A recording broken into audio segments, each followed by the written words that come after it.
Hello everyone and welcome to Crime and Crochet. I would like to thank you guys so very much for taking time out of your day to come and listen to a story, I suppose. You guys have a whip that you would like to work on, go ahead and grab it if you crochet. If not, just listen along, whatever you're into. Today is the story of the Mullendore Murder that happened in Pulaski, Oklahoma. It's a pretty wild ride of a story. I just want to start out by saying this happened in the 70s, and so there are a lot of years of rumors and different, information and different stories and different things, and there have been 2 books written about it. It's been on the ID channel. There was an unsolved mystery about it. There have been several different things about this, and in all of that I wanted to condense it to where it's not insanely long. This still may be 2 videos, I'm not sure at this point, but just so you know, there will be a few characters that are, they're all real people, but characters that were originally thought to be part of things that have stories to tell that aren't really relevant, I guess, to the rest of the tale. So there are some people that I'm going to be leaving out. I do have a personal source for this story that is very, very reliable. Lived on the ranch when it happened. Once again, I will not give names, but very reliable. And so, yes, so this happened just a little tiny ways from where I was born and raised. About 20 miles from where I was born and raised, as a matter of fact. And so I was not really raised, but I grew up hearing this story and grew up hearing a lot about our case today. And so this is one kind of like the Laura and Ashley one that I did last time. This is one that I feel kind of like hits pretty close to home and seems like a good one to do. So,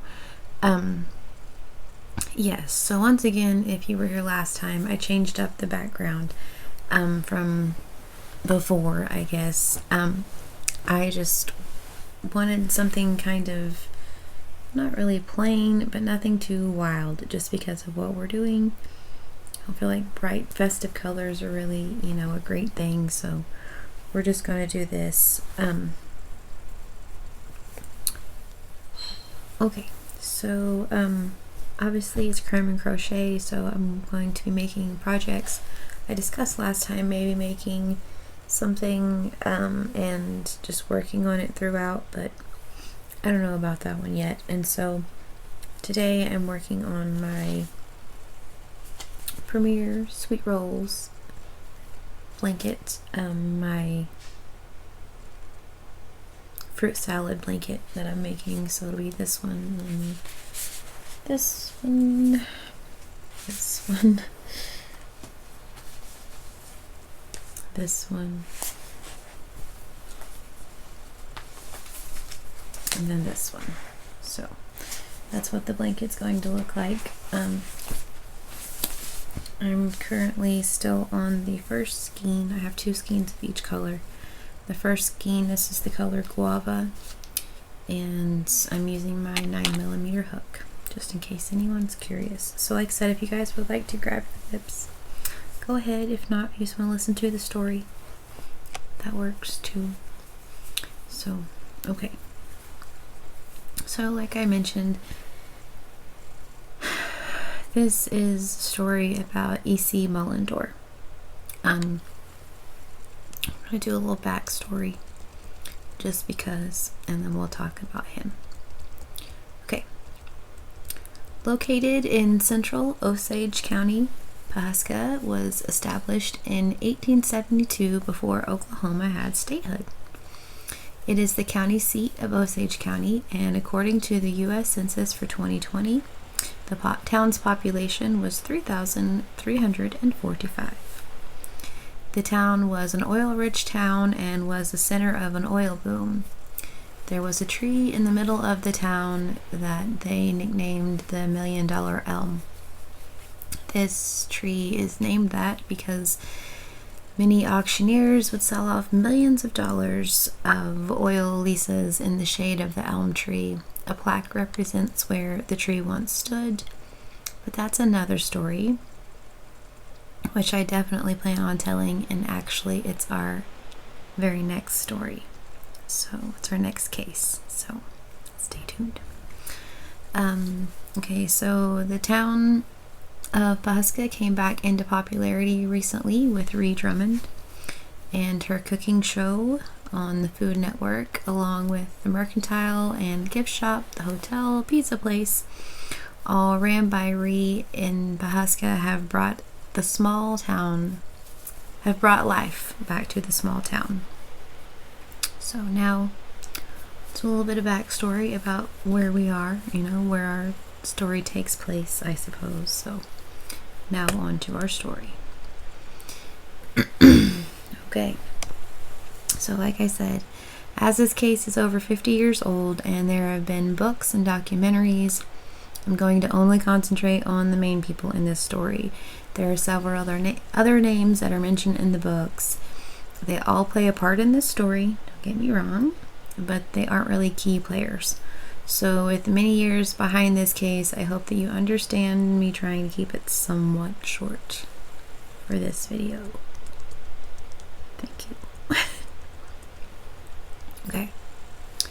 Eugene Claremont Mullendore, who went by Gene, was born on August 15, 1905 in Pawnee County, which is now Cleveland, Oklahoma.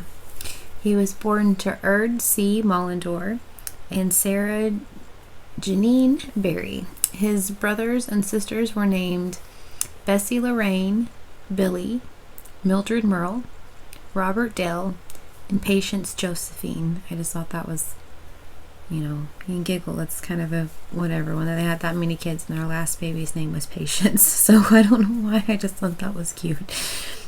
Okay. Kathleen Boren was born in 1905 in Caney, Kansas. Her parents, Joseph Melvin Boren and Blanche Forrest Brown Boren, rode 45 miles by horseback to register her birth, along with her twin sister, Eveline Melvin Boren, at the Osage Indian Agency, which made Kathleen eligible as an original allottee to receive Osage head rights. Each allottee was issued 640 acres and an interest in the mineral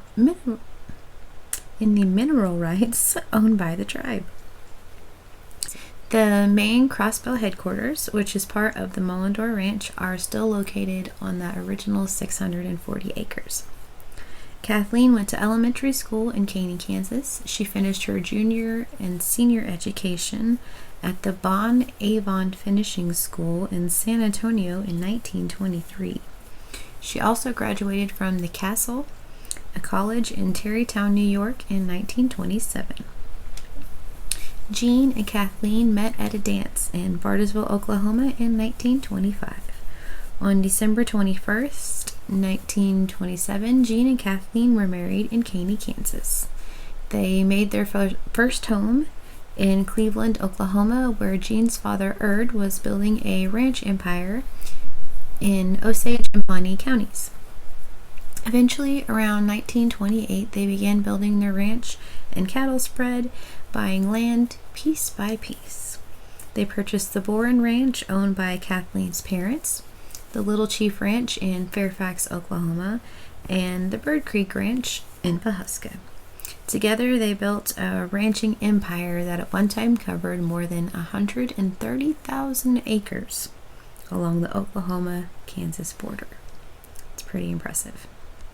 They focused on breeding fine quarter horses to work the large cattle operation that they had developed. 600 head were sent to Kansas City to be sold to the government to be used in the war. They raised the best of the best Hereford cattle and were recognized as the largest cattle shippers ever on the Santa Fe Railroad. The ranch also raised hogs for market and had a large garden to feed the Mullendore family and the cowboys and their families. Eventually, the Mullendores bought a small plane, which Kathleen piloted. She would fly over the ranch, and if animals got out, she would radio Eugene. She also flew to town to do grocery shopping, pick up parts, and farming equipment. The couple went on to have 2 children. A son, Eugene Claremont III, or EC III, born 1937, and a daughter, Katsy, born March 7, 1940. The couple built a school on the Crossbell Ranch in Hula, Oklahoma, for their children, Katsy and EC III. Their classmates were the children of the cowboys who worked on the ranch. It's all just like right there together. I just think that's so cool. Katsy, the Gene and Kathleen's little girl, Katsy had a love for horses, cattle, and her pet buffalo, Geronimo, which she broke to ride. That's pretty cool. She rode a buffalo. After the one-room schoolhouse, Katsy attended Gulf Park boarding school in Mississippi, and then the University of Oklahoma, and then the University of Texas, where she was in a sorority. She ended up marrying John Mecom Jr. in 1961. John was the owner of the New Orleans Saints football team. The couple had 4 children together. John and Katsy eventually divorced, and she then moved back home to the Mullendore Ranch to help her mother, Kathleen. Later, she met and married Jimmy Wittenberg III in 2002, saying he was the love of her life. Jim was a rancher from Amarillo, Texas. On to our main character of the story. Okay.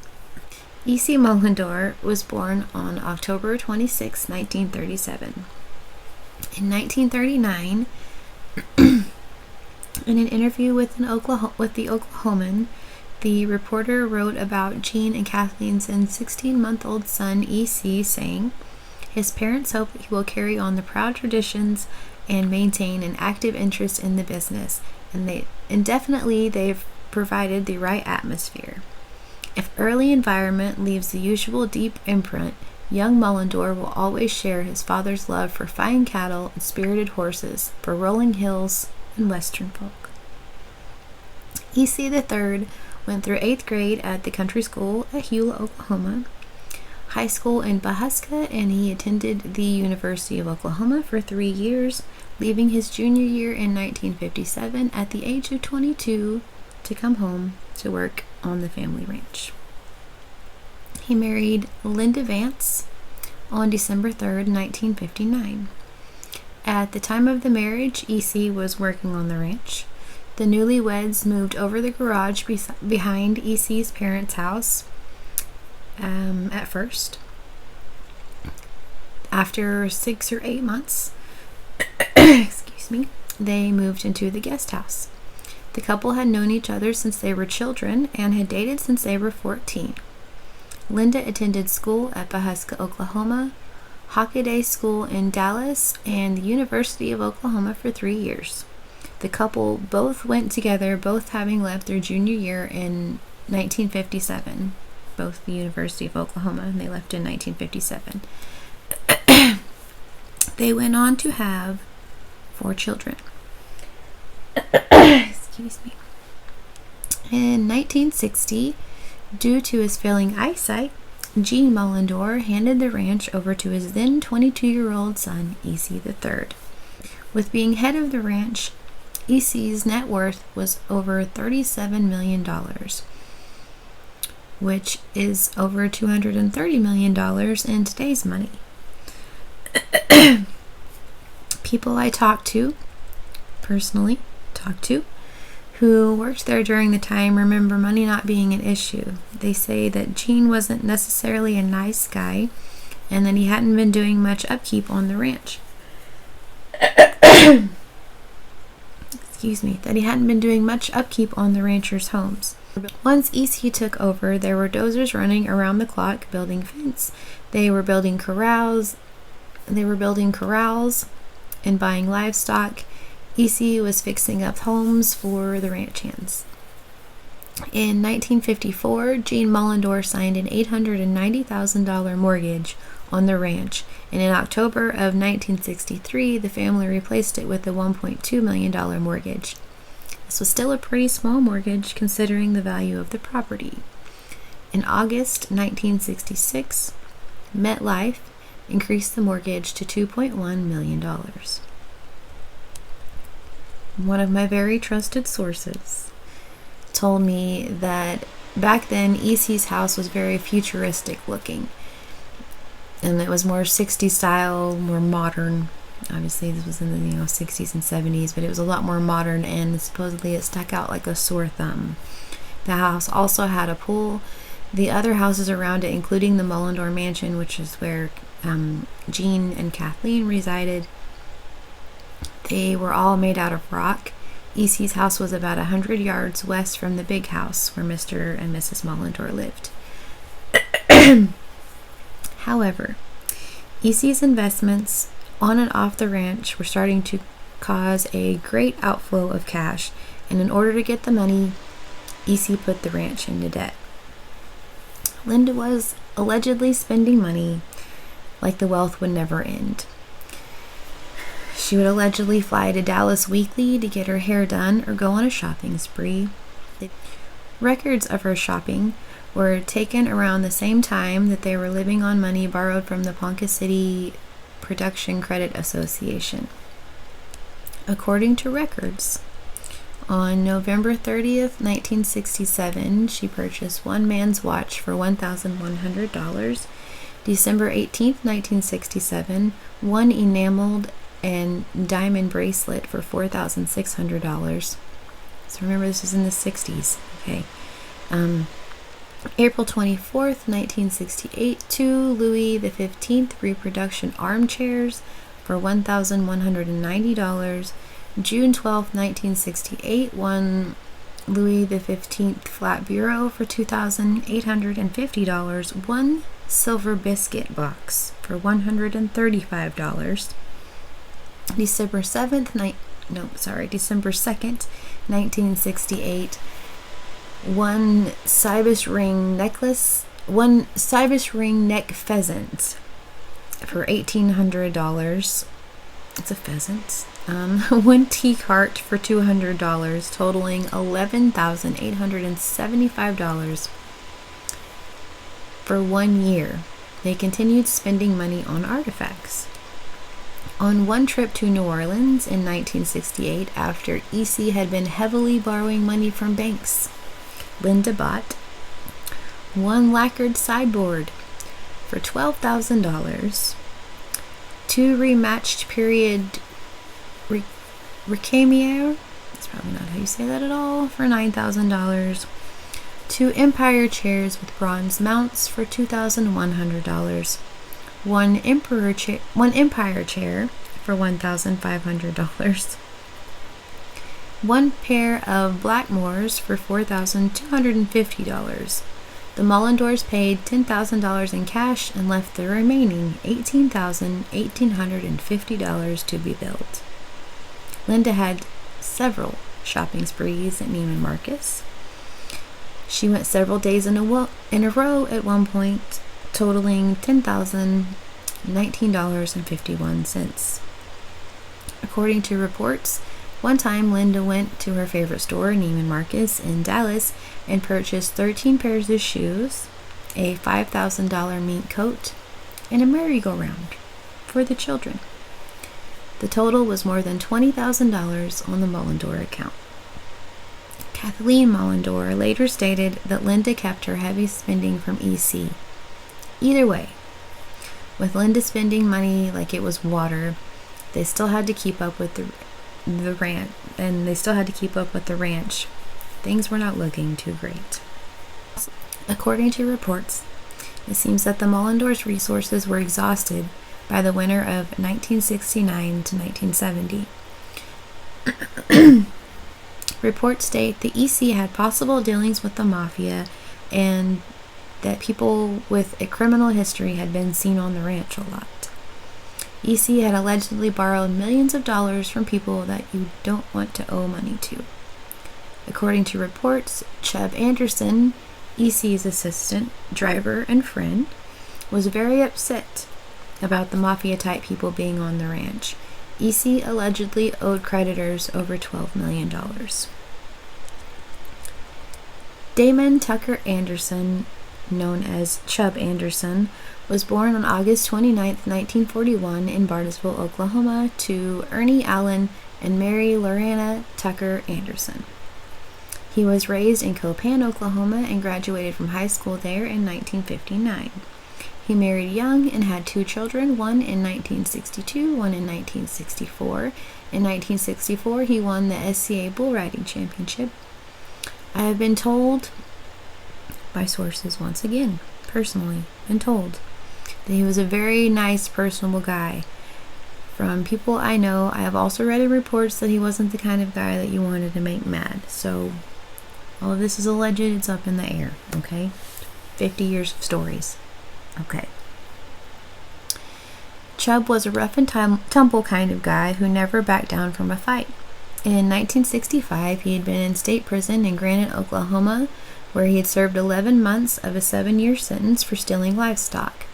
After his parole, he took a job as a welder in Dewey, Oklahoma. While working as a welder, Chub was hired by a contractor to build a hay barn for the Mullendore Ranch. When the barn was finished, EC offered Chub a job. He started out as a welder on the ranch and quickly was by EC's side a lot and helped him with many things.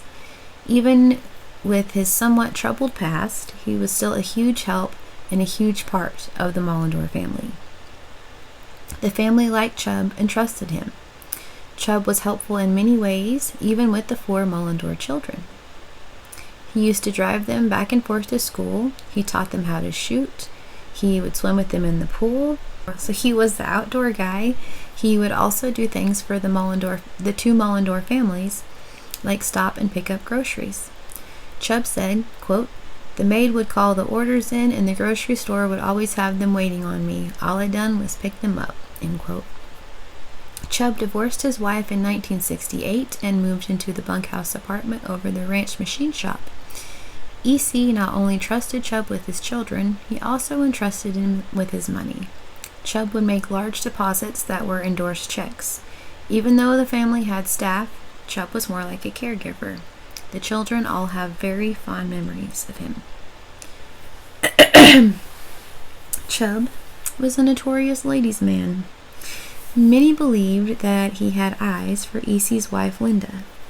Former Osage County Sheriff Wayman believes that Chub wasn't, quote, fancy enough for Linda, even though he had bragged about having her phone number in his hatband.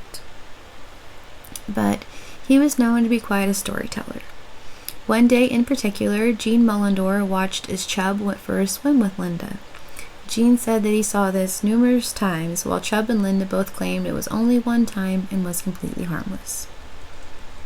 According to police reports, EC had been drinking a lot, and his marriage to Linda was on the rocks.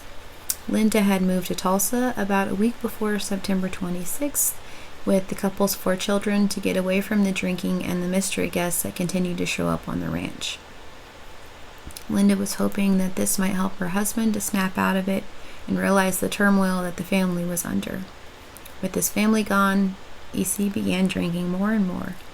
People who knew Chub Anderson said that they never saw him drunk or drinking.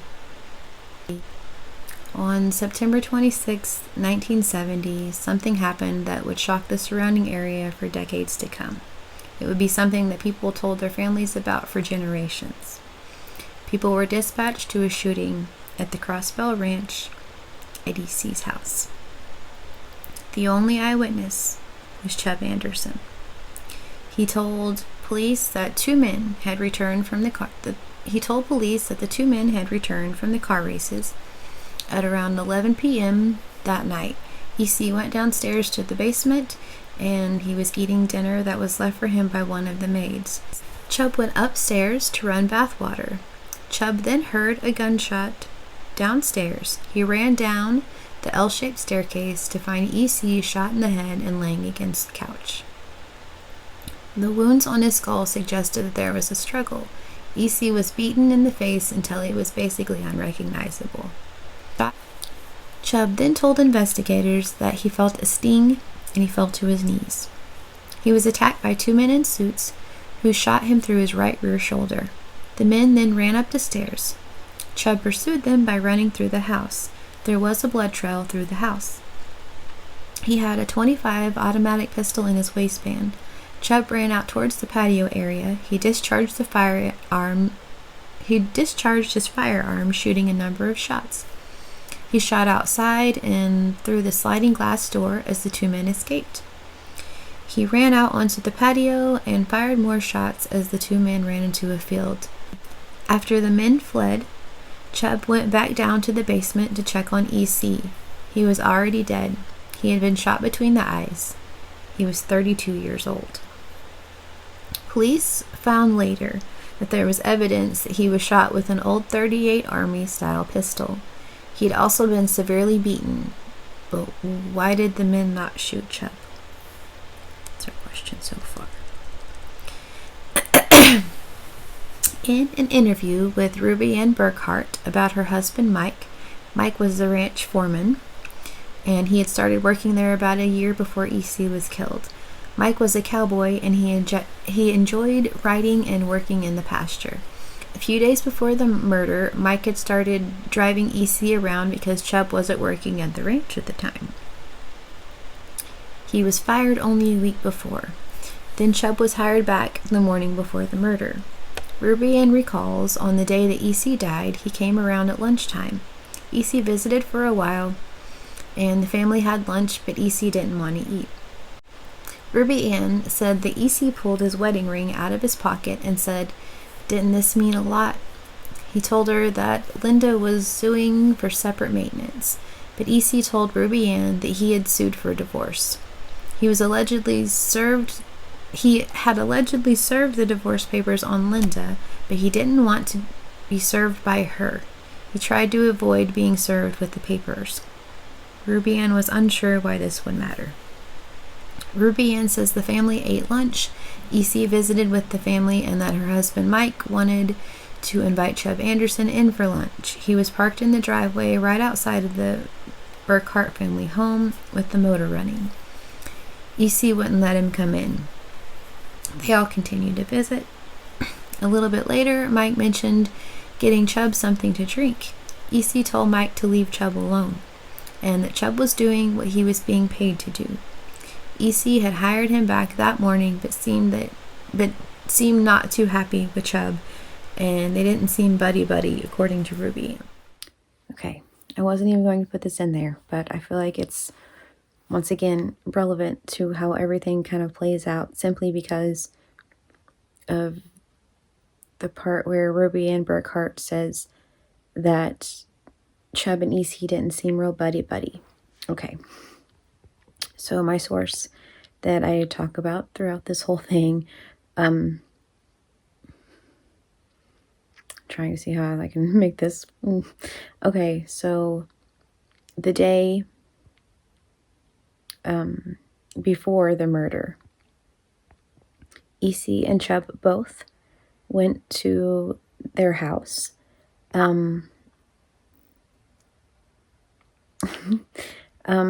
The woman who lived there had just had a baby, and EC came in and said that his words, because like I said, I've heard this story, I can't even tell you how many times growing up, but EC came in and said, "Let me see that baby," and EC was told that the baby was sleeping, and but the woman who lived at the home said that was okay, that, it's a baby, he'll be fine. Went to get the baby. Chubb came in with EC, and Chubb told EC, "Well, just let the baby sleep, he's sleeping, let him get his rest." Anyway, the baby was brought in to the living room, EC sat and held the baby and played and talked with the baby, which was basically a newborn at this point. This is the first time EC had seen the baby. Him and Chubb sat there and talked like nothing was, everything seemed okay. Another ranch hand came in as well and visited. Well, not another ranch hand, the ranch hand who lived in the home. The woman's husband came in and visited. Their children were there, said along with the couples whose home this was at. Their children were there along with, obviously, the infant. But yeah, EC came in, like said, let me see that baby, and him and Chubb seemed fine. So, not to discredit Ruby and Burkhart by any means, but this is just it's telling you what I know. All right, cool. One thing about Oklahoma weather is that it tends to change at the drop of a hat. There was a very heavy dew on the morning after the murder. According to Chubb, two men ran out of the mansion that night. The next morning, Delcourt, the ranch manager who lived close by the Mullendore family home with his family, along with several other cowboys, went looking for tracks that should have obviously been there, since his two men ran off into the pasture. There was only one set of footprints in the dew. The single set of footprints went from EC's house to Delcourt's house. The footprints then left Del's house, and from there they crossed back over to EC's house. There was only one other set of prints, and they were tire tracks from Delcourt's truck. There also wasn't any evidence that the dew had been shaken off the fence where the shooters would have had to crawl through to escape. Cowboys rode on horseback along the fence line looking for prints, but they didn't find any. This was the key that they needed to solve the case: the single footprints in the dew. In an interview with Delcourt 40 plus years after the murder, Bart Perrier, then Osage County investigator, heard Del say something that Perrier says still impacts him to this day. Delcourt told Bart Perrier that he absolutely believed, and even to his deathbed, as court has now passed, that Chubb Anderson was innocent. He told Perrier his recollection of the night of the murder. Del said that him and his wife had just had a newborn baby.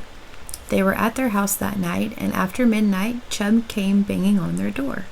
Del woke up and answered the door. There stood Chubb. He had been shot and was bleeding. Chubb told Del to get his gun and come on. Quote, "They've shot EC and we've got to get over there and get him to the hospital. Get a gun and come over and help me." End quote. He was a ranch manager, and this was definitely the most excitement that Del has seen in a while. With Chubb Anderson in shock at his doorstep, Del grabs a .22 pistol. He had a handful of shells, and with the commotion happening, he struggled to put the shells in the pistol. He said, "You get pretty nervous when you think about something like that." I would think so. With all the noise and commotion at this point, Del's wife, holding their newborn baby, was awake and in the bedroom, or in the room, too. With Del struggling to load the gun, he handed it to his wife, who was holding the baby, and told his wife to point the gun at the door and shoot anyone who comes through it. That was how much Del believed Chubb right from the start. Bart Perrier said that even after all these years, Del was very shaken retelling the story. According to reports, as mentioned, the ranch was losing money. The phone lines at the multi-million-dollar mansion and surrounding homes had been turned off because of lack of payment. Although I read in a couple of reports that there was a dispute over whether they couldn't pay it or they simply didn't want to pay the bill. But either way, if you had to call from the ranch, you had to drive around 7 miles to get to a phone. Delcourt was also interviewed by author Del Lewis. He eventually wrote the book Footprints in the Dew. Del Lewis did. After Chubb was at Dell's door. Delcourt told Del Lewis in an interview that he ran back to the house, that Chubb told Dale to run back to the house and for Dale to get his pickup. Chubb ran back to the Mullendore home. He was obviously bleeding.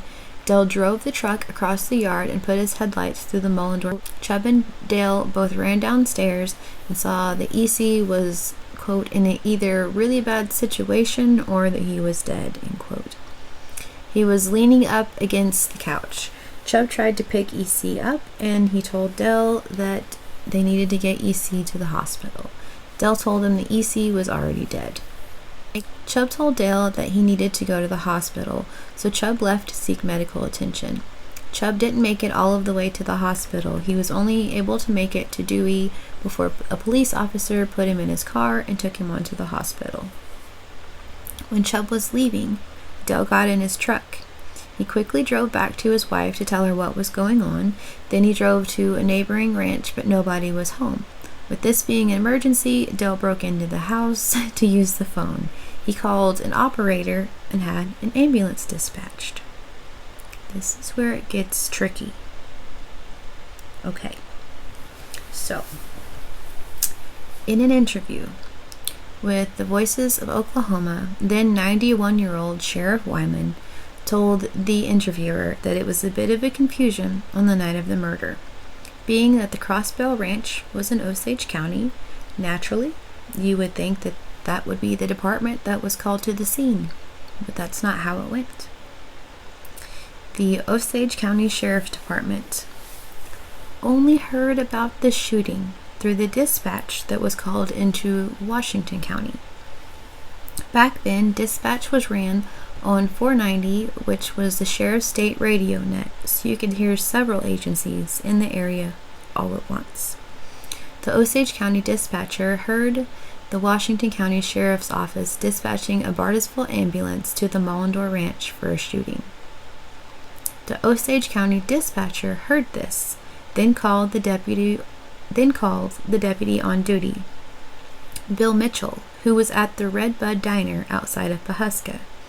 As Mitchell was heading into the ranch, he passed an ambulance that was already leaving the ranch, with EC's body inside that had already been moved.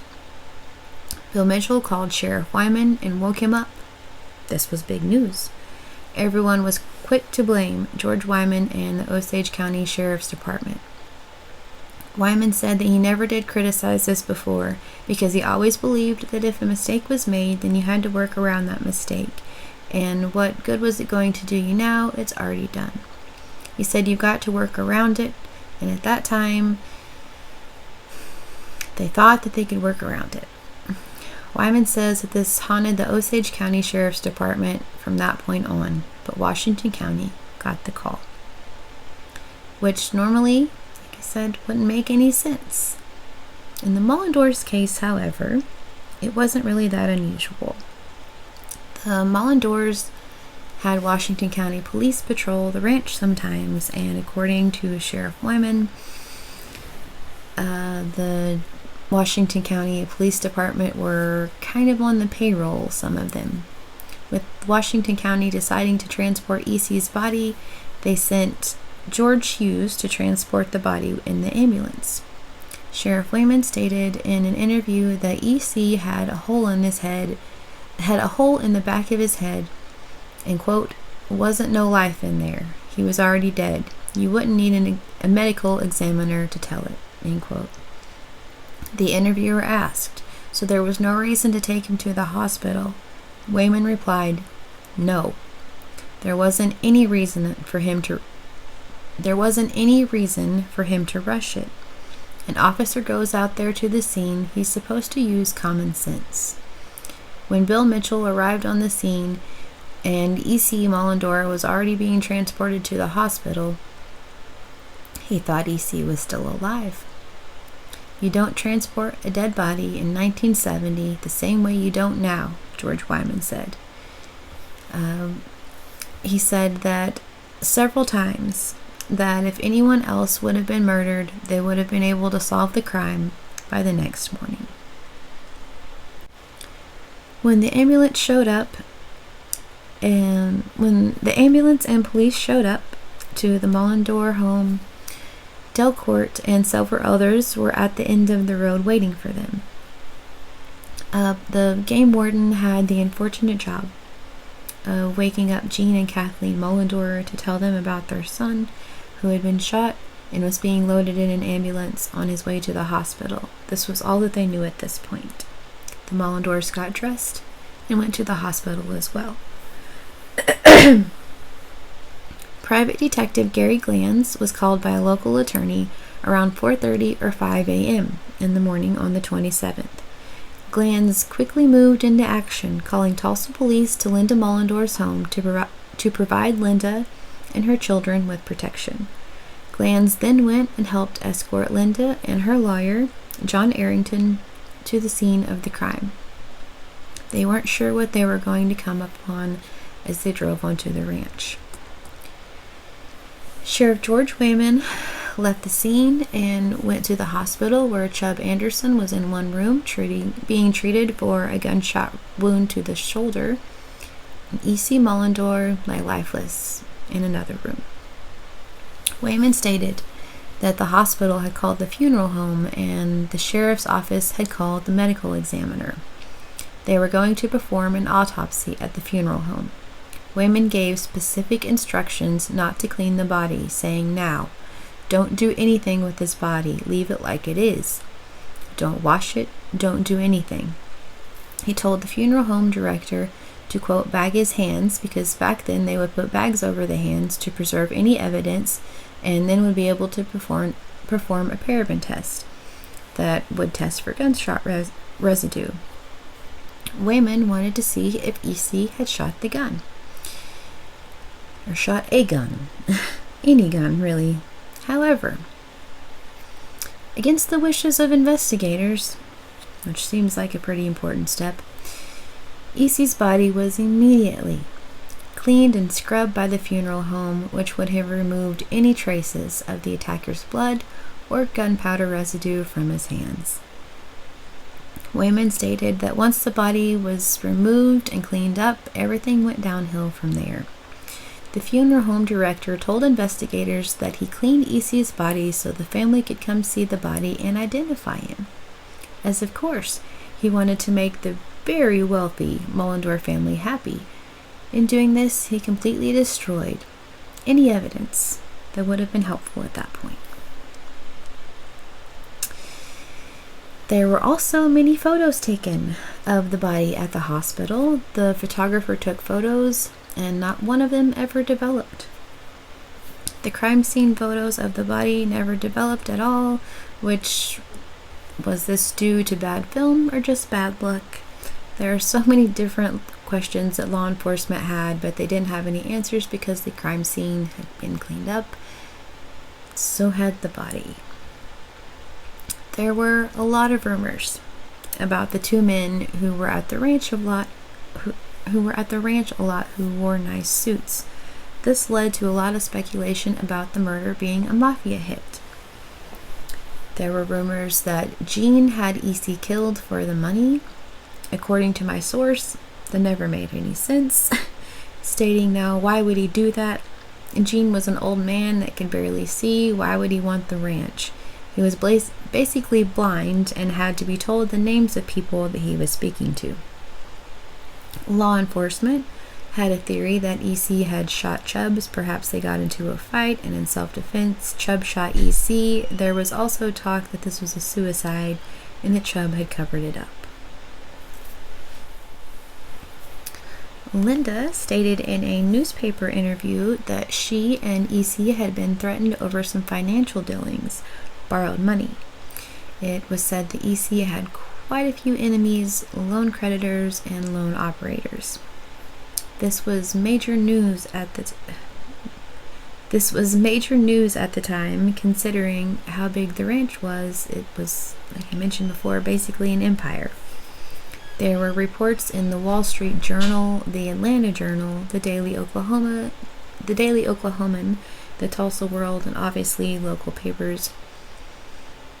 TV stations around the area sent investigative reporters out By the middle of 1970, EC was in $12 million worth of debt. He had a life insurance policy worth $15 million, meaning he was worth more dead than alive. I just wanted to quickly say that when they did the life insurance policy, I say this later, but it's important to note now, I suppose. It was the largest life insurance policy in the nation at that point. Higher than the president, higher than anybody. A rancher from Pahuska, Oklahoma, with a $15 million life insurance policy. The life insurance policy was so large that they could not do it in one transaction, and instead having to put it into 3 separate $5 million transactions. His $15 million life insurance policy was filed less than a year before his death. EC had run through nearly $10 million of borrowed money, and the annual premium on the insurance policy was coming due, which was $253,500. He was using his life insurance as a means to get new loans and was allegedly turning to the wrong type of people to do so.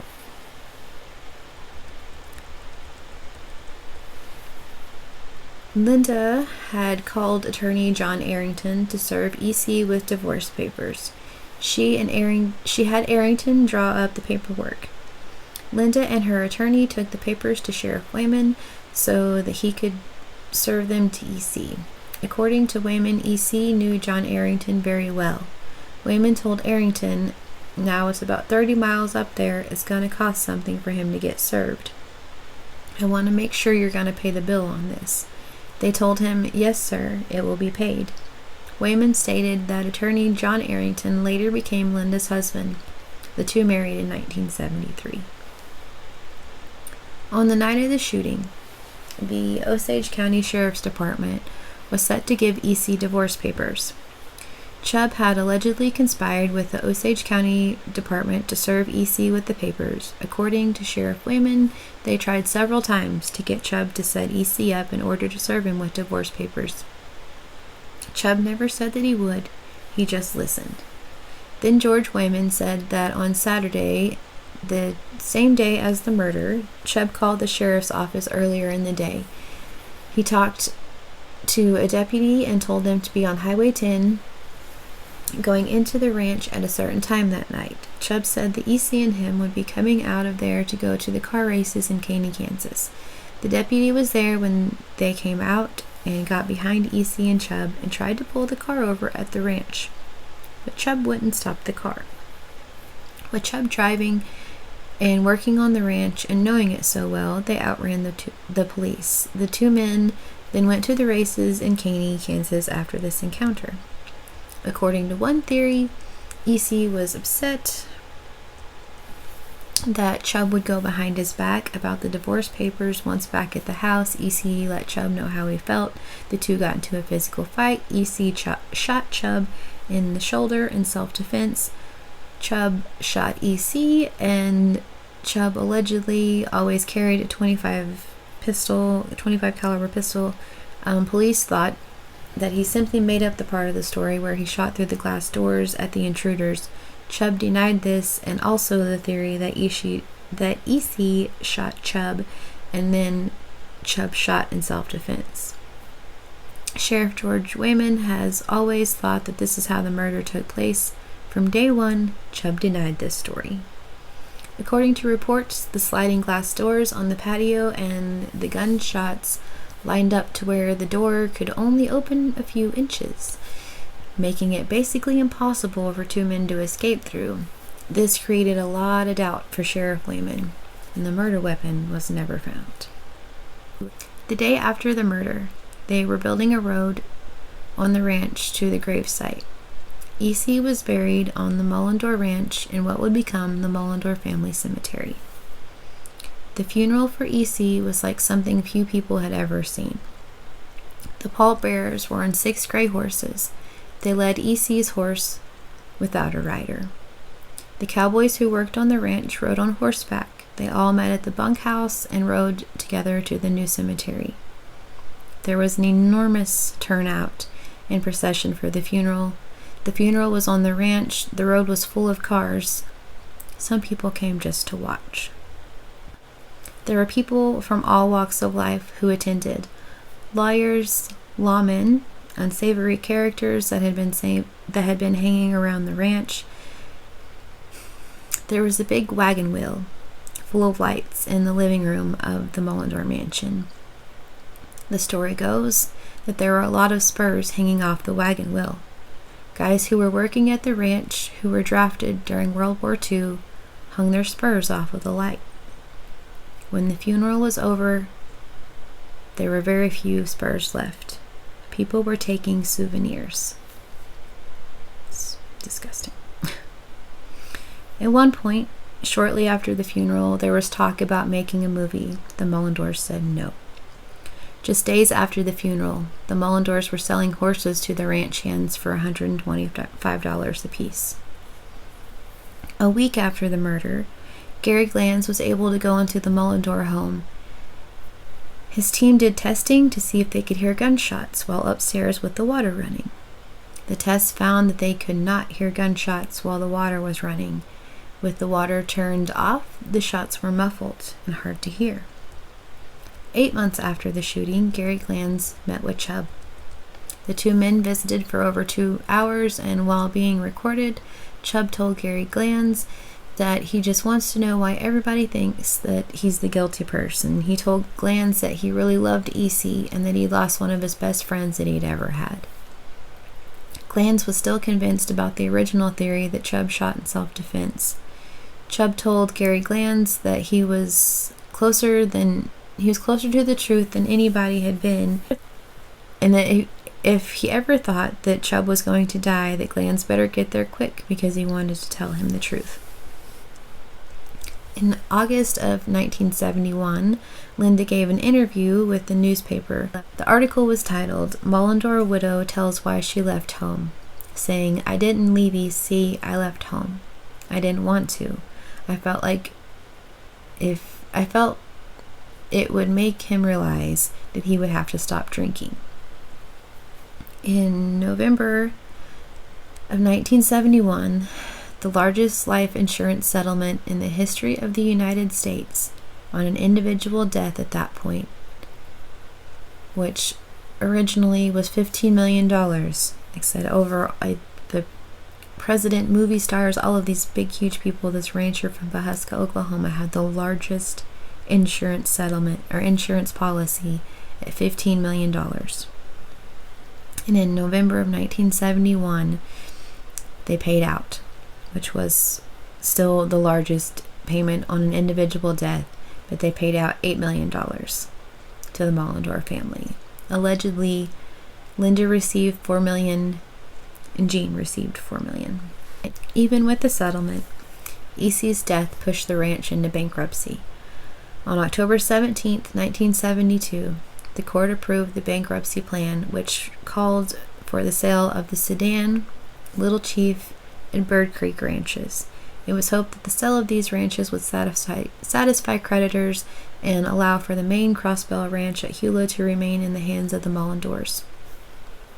The auction of the 3 ranches was held January 13, 1973 at the Osage County Fairgrounds in Pawhuska, with more than 500 in attendance. The successful bidder was Lebsack Cattle Company, who bought all 3 ranches for $3,460,000. In 1975, these ranches would be sold again, this time to the Oklahoma Land and Cattle Company. In late 1973, just before his death in December, Gene Mullendore signed a lease turning over the operation of the Hewlett Ranch to the LB Land and Cattle Company. Under the terms of the lease, LB Land and Cattle Company could acquire 1/4 of the interest in the ranch after 20 years. By 1972, Chubb Anderson had disappeared. There were alleged spottings of him in Kansas, Mexico, and then Montana. Chubb went by an alias, Jack Everett, and he worked on a ranch in Montana for many years. At the Montana ranch, he built buffalo pens as a subcontractor. The man who owned the ranch was Ted Turner. The Ted Turner, yes. While living as Jack Everett, Chubb made a business card for his welding business with the tagline, "I can weld anything but a broken heart." There's a photo of Jack while working at Ted Turner's ranch with Mikhail Gorbachev, the former president of the Soviet Union. The man lived quite a life, to say the least. He was also very bold, not only allowing himself to be photographed with people from the Soviet Union and all the deer that he had shot, also he took governors, senators, and other government officials on mountain lion hunts in Montana. He was a very likable guy, and according to some, he was known, like I mentioned, to have a quick temper. In 2006, Chubb Anderson was forced to move back home due to kidney failure. He went to a hospital in Montana using the name Jack Everett.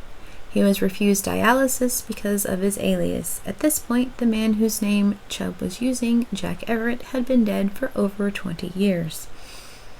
He refused to tell anyone his real name, and only after being fingerprinted did they figure out that he was Damon Chubb Anderson. Once they figured out Chubb's real name, they figured out that he had an outstanding warrant and was in Kansas's top 10 most wanted at one point for cultivation of marijuana. He was arrested and spent a year in prison in Kansas.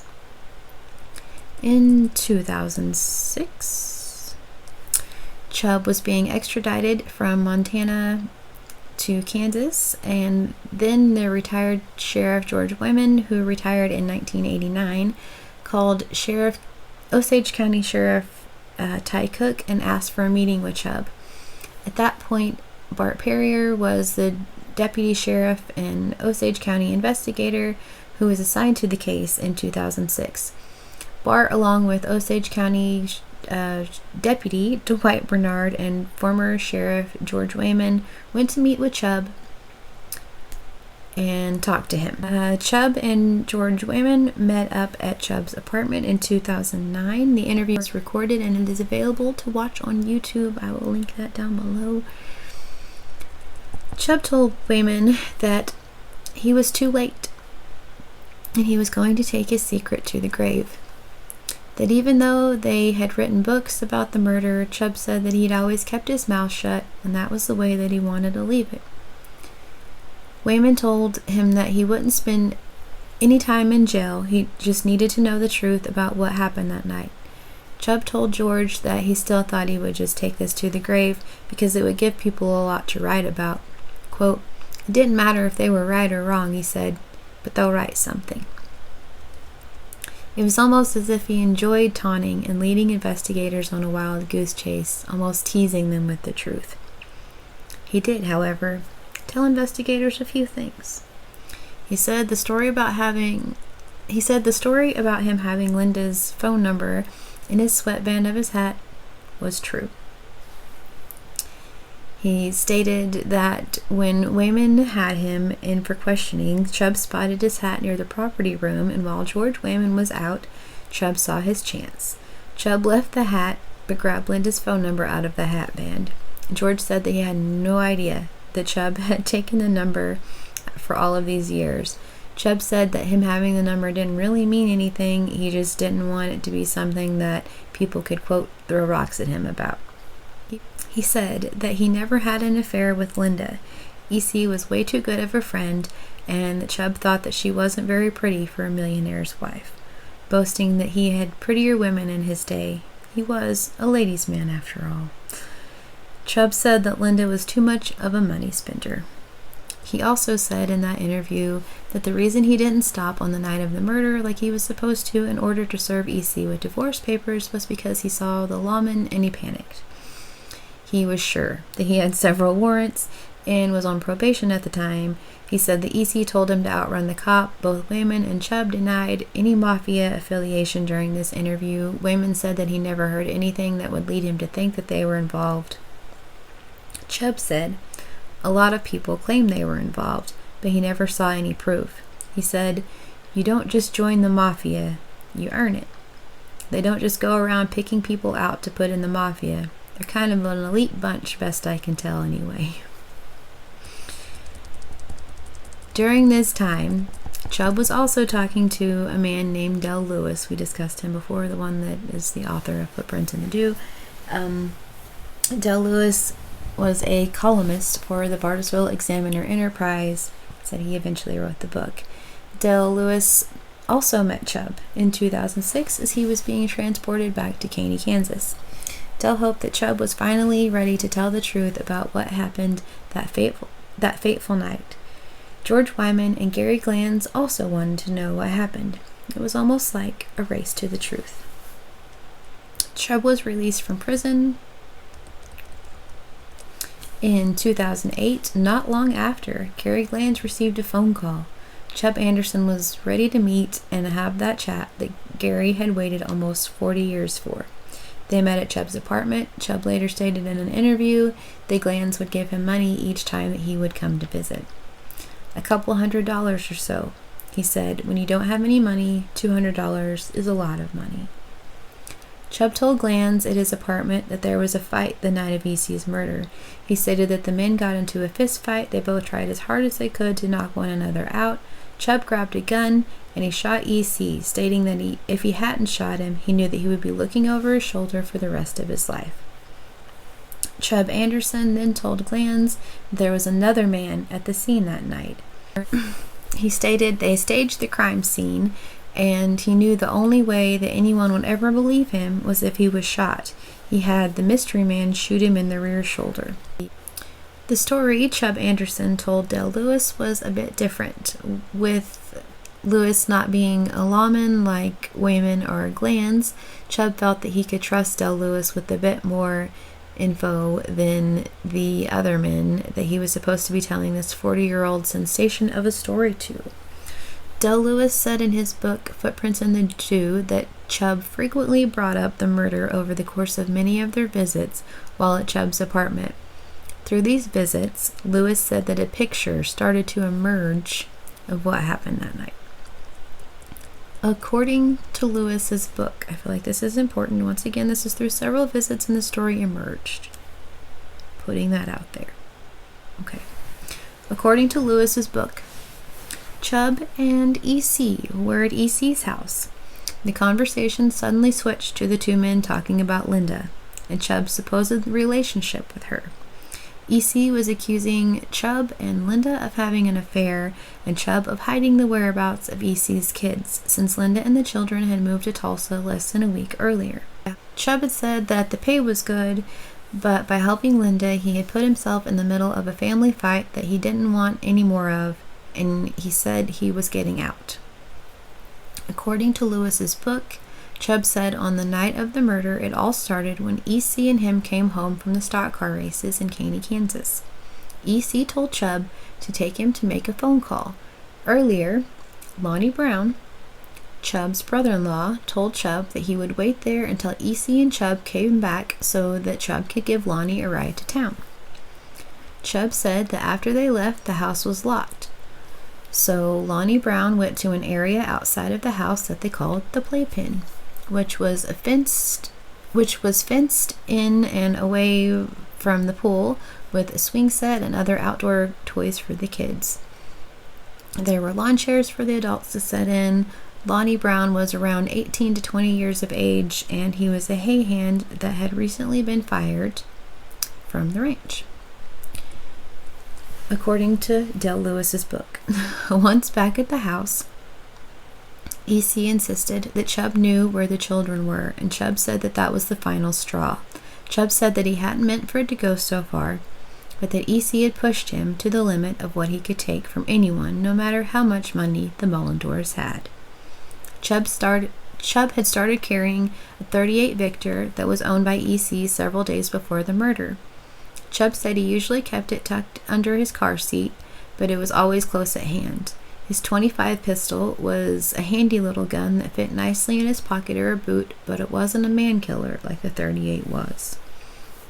That night, the .38 had been tucked into the waistband of Chubb's Levi's.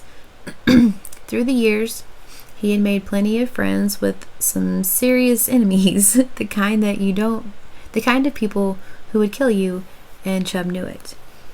He stuck the .38 in his belt that day, Everything that had been going on with the rumors about him and Linda, and old man Mullendore thinking that he was messing around with Linda, and other rumors about the people that were hanging around the ranch made him jumpy. EC and Chubb had only been at the house a few minutes before they got into a fight, and Lonnie Brown came inside of the house. Chubb said that he slapped EC in the face with his .38, saying that he just meant to shut him up, and it surprised him that EC wouldn't back off. He kept getting up, and Chubb kept hitting him. It seemed like for hours, but it was only seconds. Chubb said that he then ran a little bathwater in the bathtub, grabbed his .28 out from under the bath towels where he had hidden it earlier, and went back down to the basement where EC was lying. The shot from close range to Chubb's shoulder was from Lonnie Brown and was delivered by the .38. Chubb said it was more painful than he expected it to be, but it had to be done to give the story any credibility. Chubb said that his shoulder was really starting to hurt, and he told Lonnie to get out of the house. He needed some time to get down the road to a point where Chubb could stop and pick him up as he drove off the ranch. Chubb said that he waited a few seconds in the basement before going upstairs and shooting through the glass door with his .25. While Chubb was waiting, he said that he heard EC sucking air and thought that EC might live crossed Chubb's mind. That couldn't happen. Chubb Anderson pulled out the .38, put it to EC Mullendore's forehead, and pulled the trigger. According to medical reports, they found 6 groups of lacerations on EC's head. Some say they were inflicted by a knife or a broken bottle, but the wounds were inflicted by an old pistol. Also, allegedly, a deputy found a bone fragment in the brim of Chubb Anderson's hat, yet another mistake made. The deputy found the bone fragment on the hat, and somehow, the fragment fell off from EC's house to the sheriff's house. It was, according to Wayman, a pretty good-sized fragment. It was as big as the end of your little finger. The bone fragment was definitely from EC's head, as it matched up with a hole that was missing from the skull. There were reports that Chubb Anderson's hat was put on the desk by a deputy, and when he returned, the fragment was missing. Wayman says that he doesn't know about that, and the way that he always put it was that it was lost somewhere between the scene and the time that the hat got to the property room at the station. So the bone fragment had also allegedly been lost by investigators who were fooling around with the hat. Chubb said that the hat fell off while he was in the Dewey Police Department officer's car, so who knows? Wayman says the chip was definitely lost, so they don't have any proof, but that's what they say. All right. Around 2009, District Attorney Larry Stewart was getting ready to retire. Charges were filed to Larry for murder 1 on Chubb Anderson. Over 4 decades after E.C. Mullendore was murdered, there was at least enough evidence to get Chubb indicted. An affidavit for an arrest in the case for report was put together. The then DA, Larry Stewart, filed the motion but didn't file it. He told Bart Perrier that it's not fair for me to file this case, then make the next DA prosecute it. I'm going to hang on to it, and I think that the next DA that's coming in on January 1st needs to look at it, and if he wishes to, he can file it. The new DA coming in was Rex Duncan, but sadly, within that window, Chubb died. As I stated before, I had this all written up and ready to present to you.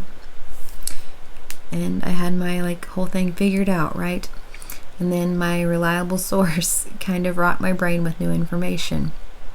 This person did, however, live on the ranch at the time of the murder, unlike any lawman who would be desperate to solve an old case or an author who is selling a book about murder. Also, according to my source, who heard the story from yet another very reliable source, I realize that could potentially be called hearsay. I know both of these people very, very well, I will say that. Okay.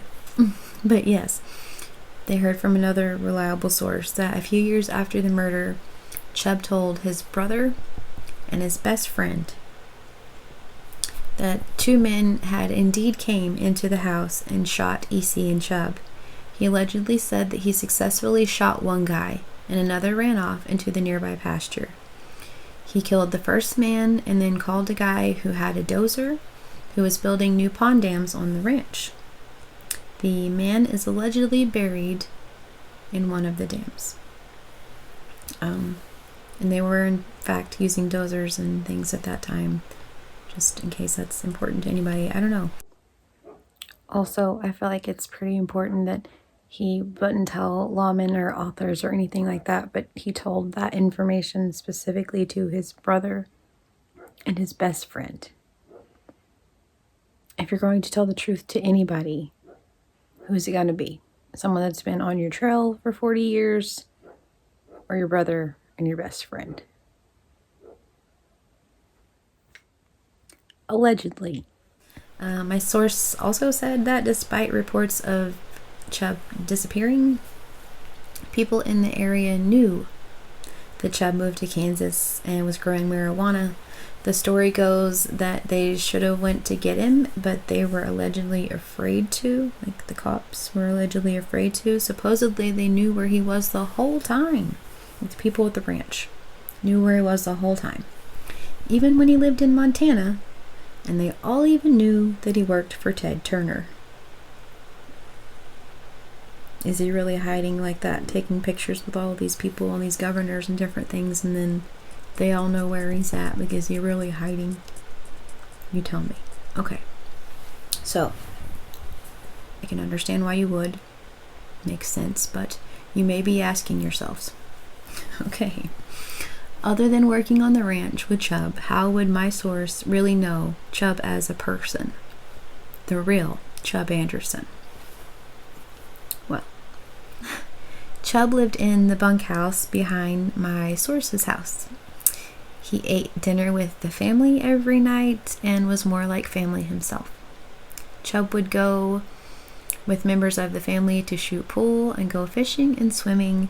Chubb was described as nothing but a super nice guy. My source said that he always had a really hard time ever thinking that Chubb was guilty. EC and Chubb seemed like pretty good friends. Chubb had been in prison, yes, but he didn't seem violent at all. The source also says that he always struggled with the fact that if EC was so upset with Chubb about the supposed affair with Linda, why would that make Chubb so angry that he would beat EC unrecognizable? If you're mad at someone, that's one thing. But with EC allegedly being stumbling drunk when they came home, if the two men were fighting, would he really have to beat him with the gun and then shoot him? I mean, you'd think that one hit would knock him out, or you make him a ham sandwich and put him to bed or whatever. I mean, it's that big of a deal. And my source mentioned that. I could not agree more. Like, how you have to be so upset with the person that's that mad at you. I could see if it was the other way around, perhaps.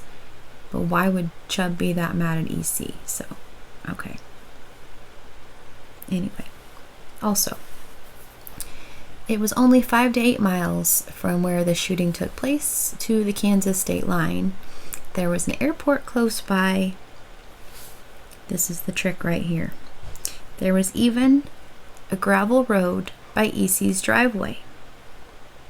The killer could have simply walked out the pathway from the house, which was like a gravel or cement pathway, into the driveway. There was really no need to walk in the grass or anywhere that dew would form, for that matter. Whoever shot EC also could have had horses tied up by the house. They never shut down the roads. There were very little details. These are all little details that the cowboys who worked on the ranch were never able to forget. Also, this one's just for fun. Just for stuff and giggles. It has nothing to do with anything, but just because. So, like I said, just for fun. While researching this case, my husband and I had a theory. once again, just a theory. Again, just for fun. What if EC knew, okay, how much trouble he was in, and he knew that he was in fact worth more dead than alive, which how could you not? Perhaps the scene was staged, but not like the original story. Perhaps EC and Chubb took off together to Kansas and Montana. EC was unrecognizable after all, right? And so maybe it wasn't really EC. This is all just for fun and just an observation. So maybe, who's to say? I mean, that would have cleared everybody up right there, if he's gone and whatever, and if Chubb's really that good of a friend, I mean, just a thought. Don't come at me, just for fun. Alleged. All alleged. Okay. It's been over 50 years, and with numerous stories and rumors circulating throughout the area, who knows what the truth is at this point? It's very possible that nobody will ever know, and that this case will be yet another unsolved case. In November of 2010, Chubb Anderson passed away. He was never charged with the murder. Still keeping up with his notorious ladies' man status, he had a wife who lived with him that was in her 20s, and he also had a girlfriend in Montana. After the murder of his son, although suffering complications from diabetes, Gene again took charge of the ranch until his death. Gene Mullendore passed away December 3rd, 1937 in Houston, Texas. He was 70 years old. He is buried in the Mullendore family cemetery. After Gene passed, Kathleen, Gene's wife, took over until her passing. Kathleen passed away on August 24th, 1998. She was 93 years old. She passed away in Hula, Oklahoma, and she is buried in the Mullendore family cemetery. After the passing of her mother and father, Katsy Mullendore Wittenberg ran the ranch until her death. Katsy passed away February 21st, 2017 in Dallas. She was 76 years old. As she neared the end, she smiled and said, "We had a pretty good ride, didn't we?" She is also buried in the family cemetery. I'm pretty sure that the Crossbell Ranch was sold, I believe, in like 2019. I couldn't really find anything specific on that. I believe you can go there now, though, and have weddings and things, which is pretty wild considering. But yeah, so that's,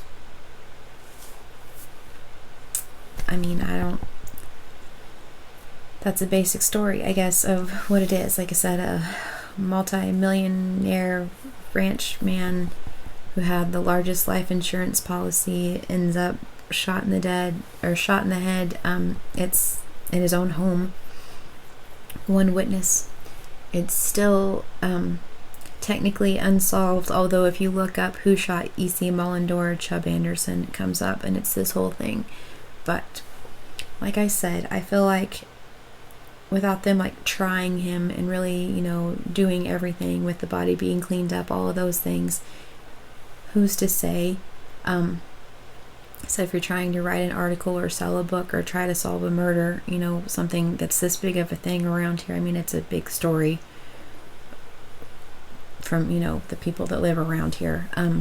I feel like if all of those things, you're kind of under pressure to solve the case. And so you would want really hard to try to find that person. And so maybe, just maybe, what if it's not? Like the more, like I said, I really thought that probably it was him. Then the more I talked to the person I talked to, and I heard a lot more information about him, not just what I put in here, but I don't know, y'all. I don't know. And I don't know that anyone ever will. It's one of those. It's a wild ride of a story, to say the least. And like I said, for years now, there's just been stories and rumors and speculation. And so who knows if any of it will ever come out.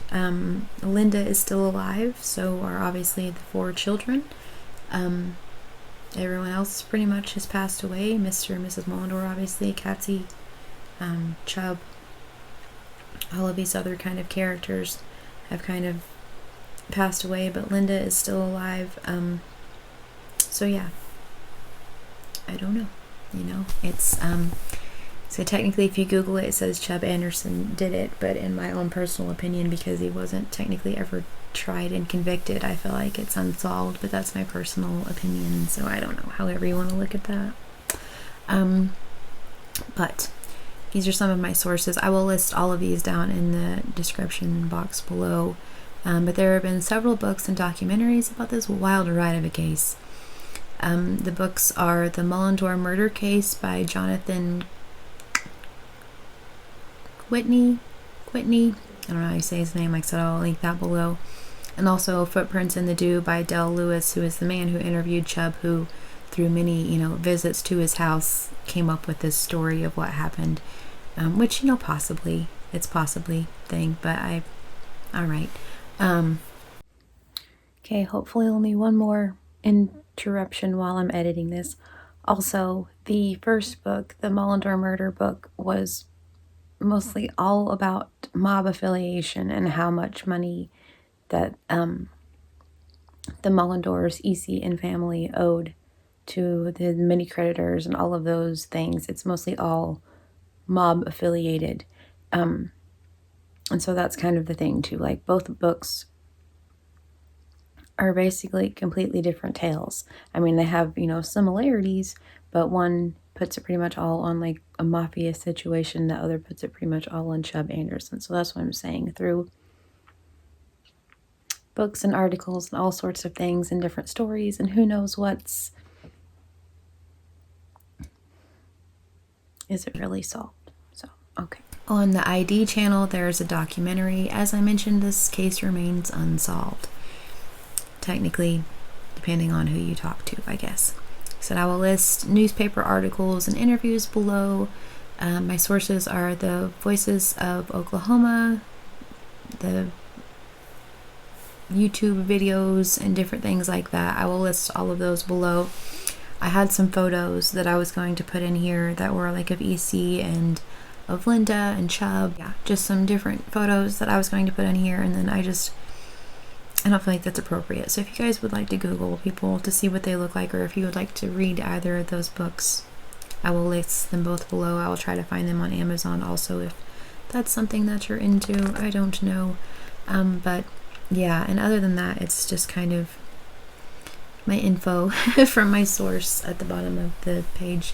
Like I said, I have a few other things that I was told by them, and honestly, I really truly went into this like, well, yeah, he did it. And now I'm not so sure. I do know that not long, like within the week after they had the funeral, several people left the ranch. Several of the cowboys, several of the people left the ranch because they did not want to work for Gene.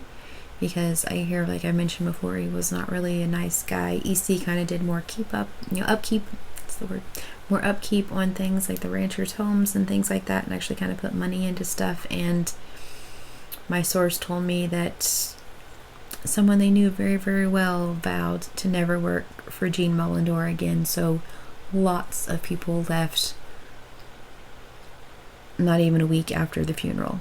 Said they all kind of got their horses that they wanted, which I mentioned they were sold for $125 a piece. They kind of did that, and they kind of all dispersed to different places and different ranches and different things, and everyone went about their way. But I found that kind of wild too, that they would all much rather have worked for EC than for Gene, and which, I mean, I understand. And I heard several stories about Gene as well, and I read different things about him on there as well. And so I don't know, but I hear that he's kind of difficult to get along with. I don't know the guy, that's just what I heard. So alright, so that, my friends, is the story of E.C. Mullendore III and his murder. I didn't crochet hardly at all. I'm figuring out very quickly that this is hard to do, to crochet and read my script to you all. So yeah, maybe 8 stitches. I doubt it. But anywho, but yeah, so that's what I know, I guess, once again, if you guys have heard about this one, let me know. I mean, if you guys have read the books or anything like that, let me know, so that I will link them all below. And then if you would like to read them or check this case out, then feel free. It's from 1970, so all right. So I thoroughly enjoy doing these, the crime and crochet. Like I mentioned at the very first, our next case is based pretty much around the same area. I'll just go ahead and tell you what it is, I guess. It has to do with the Osage Reign of Terror, which has to do with they're fixing to come out with the movie about that. But yeah, the Killers of the Flower Moon book, where the Osage Nation got money for the oil wells and things, and then they all had to have basically a guardian to take care of them and their money, and the guardians were not good people. That's one I'm probably going to get pretty infuriated with. I just need you guys to know going in, that's one that's like, I mean, it makes me mad. So yeah, but anyway, but that's our next one. Like I said, they're making a movie around my hometown of it. I'm pretty sure they're finished filming, and I read the other day Leonardo DiCaprio and Martin Scorsese, but they're supposed to come out in like November, I think, with that. So I'm wanting to get that one out before, just because. But yeah, that's a wild tale for sure. So there are a lot of crazy ones around here in Oklahoma, but I plan on doing several different ones. Last time I had a few of my friends on here tell me some different cases and things around them, which is cool. I will definitely check those out. A couple of them I have heard of before, so that was pretty neat. But yeah, I will check into those for sure. So I appreciate you guys giving me ideas. So I hope you guys enjoyed Crime and Crochet. Even if you were just listening and not crocheting, because I was just talking and not crocheting. So alright, so I can link some of the photos, I guess, below or whatever, if you guys want to look at those, like I said, or you can just Google if you would like to look. It's totally up to you. But yeah, so alright, like I said, but I will link all of my other sources below, everything that I looked at and read, and all of the interviews that are with Chubb Anderson. They're, like I said, on YouTube, so I will link those below if you guys are interested in going a little bit more down the rabbit hole with this case. So, and seeing who some of the other characters are. It's up to you. But alright, so thank you guys so very much for watching Crime and Crochet, and we'll talk to you guys soon.